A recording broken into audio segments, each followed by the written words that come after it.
அஸ்ஸலாமு அலைக்கும். இன்று ஒரு ஜியாரத்து பயணம். ரமலான் பிறை 13 நாகூர் எஜமானுடைய குருநாதர் ஹஜ்ரத் கோலிதி.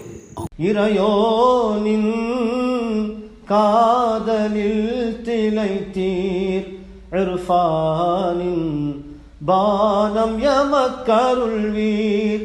காதிர் வாலி நாதரின் ஷைഖே முஹம்மது கௌஸ் குவாலிரி. அல்லாவின் அன்பரே நூரி முஹம்மது. இறையோனின் காதலில் திளைத்தீர் இர்ஃபானின் பானம் எமக்கருள்வீர்.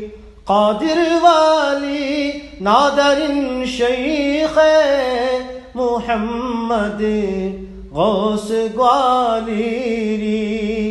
அல்லாவின் அன்பரே